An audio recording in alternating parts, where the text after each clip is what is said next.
Alright, I'm going to do my exterior close-up video. Basically, anything that I see on this Jeep, I'm going to point out to you. So it is just like you were here in person looking up close. A lot of people really appreciate these, and I don't hold anything back. So if I see something on here, you'll see it too. And if I do happen to miss something, in the rare occasion, you can always send me a message or call me and ask me, hey, I noticed this or something, and I'd be happy to take a look further at it for you. But let's start with the passenger side fender. By the way, this is a rust-free Jeep. There's no rust on the frame, the floors, and the tub. There's no rust anywhere on it whatsoever. Very solid there. And then as well as that, there's no leaks on it. So good there. And then it's had a ton of history with it as far as maintenance goes. So you're good on that note as well. All right. Oh yeah, no accidents. Clean Carfax. So. All right, start with this right front fender. Everything's straight here, just like it should be. Body lines flow perfect. Going down the side here, you'll notice it. You know, it is. How old is this thing? Almost 20 years old. It's not quite 20. 17, 18 years old, and it's in really good shape. But of course, there is some scratches here and there. They're actually not bad, but I'll show you. Most of the stuff that you see here is just from the chamois. That's just left there, but there's a lot of little that stuff, and it just comes right off. It's just that the chamois I use to dry it.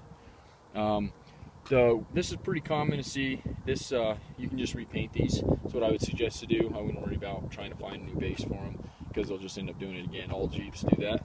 Pretty common. These mirrors are at 9706 are compatible. It's still the factory mirror. You can see the Jeep there. Everything on this thing is stock. That's a huge thing, I think, to point out. So if you're going to build it, it's good. It's a good basis to start with. And if you're just looking for something real stock, and you don't have to worry about somebody doing something weird to it, then this is a great Jeep for you as well. So I really like listing stock vehicles. It gives people an opportunity to go and do what they want with it, or just keep it all original. So top's in good shape. Got a couple here and there scratches, but no cracks in it at all. And whatnot. Those hard tops are, I don't know if you price them or not, but I sell them, and they're worth about $1,500. So that's definitely something to consider. Not all Wranglers come with them, and if you think you can go out and find a cheap one, sometimes you can, but a lot of times you end up spending $1,000, $1,500 on them. So definitely keep that in mind. Rear bumper, good shape. Corners, good shape. No rust. Again, all the glass is intact. No broken glass on them. Those back windows in these things are about $400. So. Everybody sells hardtops without glass sometimes, and I always am cringing because they're not cheap to replace them. So again, you got a good solid corner here, a little scratch there on the corner there, and a little scuffs on that hardtop. Again, solid, no cracks or anything like that. Full size rear spare tire, and it's brand new, never been used, never been on the ground. Going around the side, this side's got a couple scratches in it through here. And then going up and around, you can see them, just normal, little marks here and there on it. But no dings or anything like that on the side panels. They're all straight, super clean. And then a nice set of those boards. Those boards cost about $150 when we sell those. And that's a used price. I don't know what they go for new. Door panel on this side's good shape. Then you have that flaking going on here. Pretty common. Glass, good shape there. And then following up here, a little bit of rock pits. From highway use was what I would suspect. That's pretty common. These windshield frames love to rust out because they're so flat faced, and this one's got absolutely no rust, no bubbling, nothing on it. This is a very, very clean, solid vehicle with no rust there. The hood is got, you can see it here, there's a little bit of a ding there, and then if you follow it across, there's another one there. And a lot of times that happens when people prop their hoods up on their windshield there instead of using their hood props. So pretty common to see that.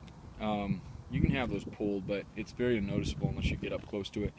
You can see where the clear coat's starting to come up a little bit right there. It's pretty common when snow sits on these things to have that happen, but overall, very, very good shape. Of course, the grill is pretty rock pitted, not too bad, but you get up close to it and you can see the here and there little chips and whatnot from, again, it just being such a flat nose on these things. The rocks just really take to them. So nice straight front bumper. That's always a pretty good sign if somebody's hit something, is those bumpers bend pretty easily. Fog lights are on it, so you got the fog lights, and those do work. She just paid to have those work. That was a couple $100 to fix that. A couple little chips up in the hood, again, from rocks coming up from the highway. And then the glass is in good shape. There's one crack in it. It's on the passenger side and it goes up through here. And that pretty much ends there and starts there. So it's a good thing there because those usually don't tend to spread anywhere else when they start someplace and end another place. A couple rock chips up on top, the hard top there. But I think that just about does it for the exterior close-ups. And you know, definitely follow through all my videos because I'm going to have a whole bunch of them here. So.